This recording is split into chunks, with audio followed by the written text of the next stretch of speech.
प्यारे साथियों नमस्कार, कैसे हैं आप सभी। मैं आशा करता हूँ आप सभी लोग स्वस्थ होंगे, तंदुरुस्त होंगे, अच्छे होंगे। दोस्तों हम फिर से एनसीईआरटी क्लास 10th मैथ की चैप्टर सेकंड के एक्सरसाइज 2.1 के फर्स्ट क्वेश्चन के सिक्स्थ पार्ट को सॉल्व कर रहे हैं। और इस पार्ट में बोला गया है 3x² माइनस एक्स माइनस 4। ठीक, तो उसी प्रोसीजर से हम इस क्वेश्चन को सॉल्व करेंगे जिस प्रोसीजर से हमने पिछले सभी क्वेश्चन को सॉल्व किया है।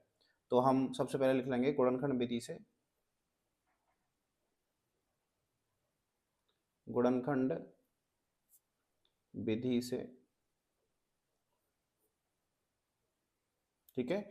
तो गुणनखंड विधि से जब हम इसे सॉल्व करेंगे तो हमें क्या करना है, सबसे पहले 3x² माइनस एक्स माइनस 4। ठीक, अब मैंने आपको बताया था कि इस तरह की का जब भी आपको कोई भी अगर समीकरण है वो दिया गया, कोई भी बहुपद दिया गया है और आपके उसको शून्य निकालना है, तो हमें सबसे पहले क्या करना है, जो अचर पद है 4 और जो x² का गुणांक है 3, इसका मल्टीप्लाई करना है। तो 4 का गुणा जब हम 3 में करेंगे तो ये -4 है, तो 4 दिया 12 -12 हो जाएंगे।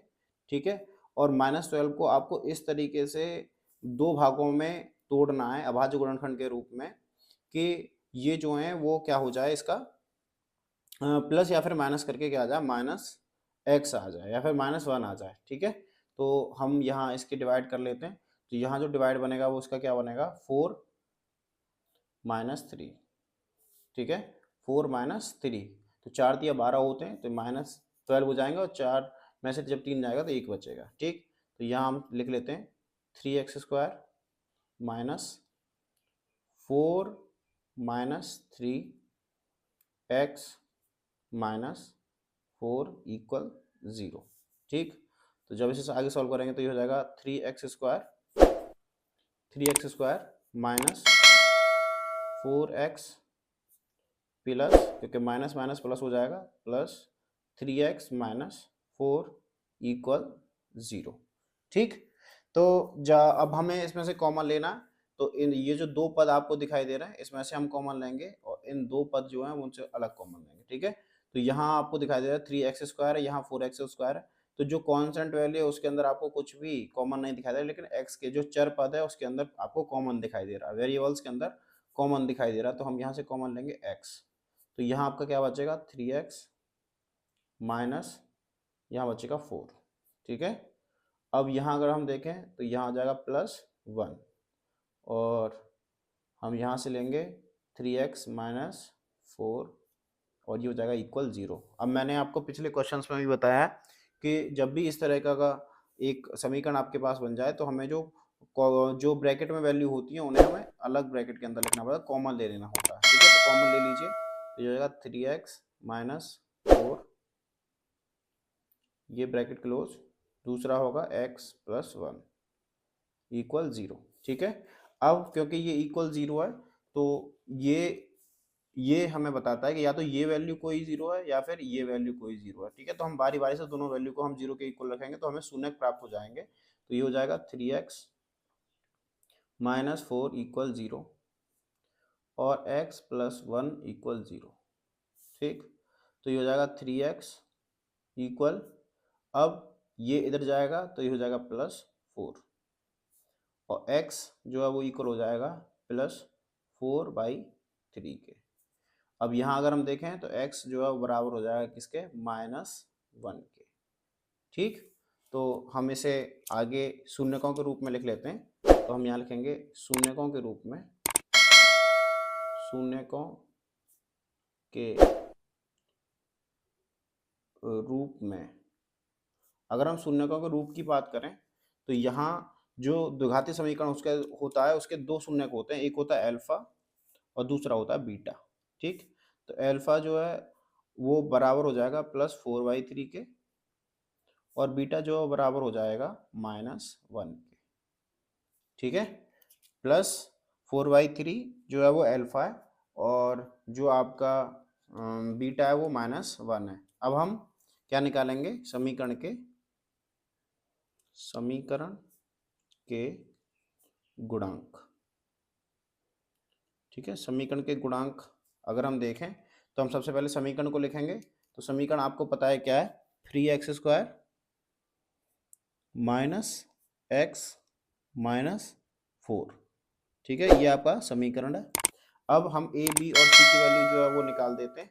तो आप सभी को पता है कि जो ई की वैल्यू होगी वो क्या होगी, ई की वैल्यू जो है वो क्या होगी। तो मैंने आपको बताया था कि मानक रूप जो होता है किसी भी द्विघात समीकरण का वो क्या होता है, A X square plus B X plus C. ठीक है, ये बहुपद का मानक रूप है। ठीक, अब हम क्या करेंगे, बारी बारी से ए की वैल्यू देखेंगे। तो ए की वैल्यू जो है वो क्या है 3, बी की जो है वो वैल्यू क्या है -1, और सी की वैल्यू जो है वो क्या है -4। ठीक है, सी की वैल्यू जो है -4 है। अब हमें क्या करना है, अब हमें शून्यक और समीकरण के जो गुणांक हैं उनके मध्य में साध्यता परीक्षण करना है। तो हम लिख लेते हैं कि शून्यक व समीकरण के गुणांकों के मध्य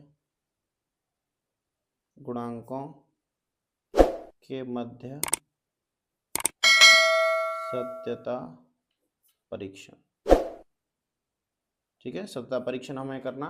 तो सत्यता परीक्षण में मैंने आपको बताया था कि कोई भी जो द्विघाती समीकरण होगा उसकी दो आइडेंटिटीज होती हैं। क्या होती हैं, एक होती है अल्फा प्लस बीटा बराबर माइनस बी अपॉन ए, और दूसरा होता है अल्फा इंटू बीटा बराबर सी अपॉन ए। ठीक, तो अल्फा प्लस बीटा की अगर हम बात करें तो अल्फा प्लस बीटा, अल्फा की वैल्यू क्या है +4/3, और बीटा की जो वैल्यू है वो क्या है -1, माइनस बी, तो ये हो जाएगा -1, और ए की जो वैल्यू है वो क्या है 3।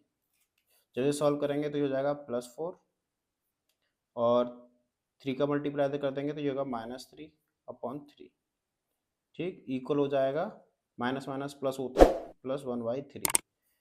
4 - 3 जो है वो हो जाएंगे 1, तो 1/3 इक्वल 1/3। तो ये LHS जो है वो RHS के इक्वल हो गया। उसके बाद अल्फा अगर इंटू बीटा की अगर बात करें तो अल्फा जो है वो क्या है +4/3 इंटू -1, और सी अपॉन ए क्या है -4, ए की वैल्यू क्या है 3।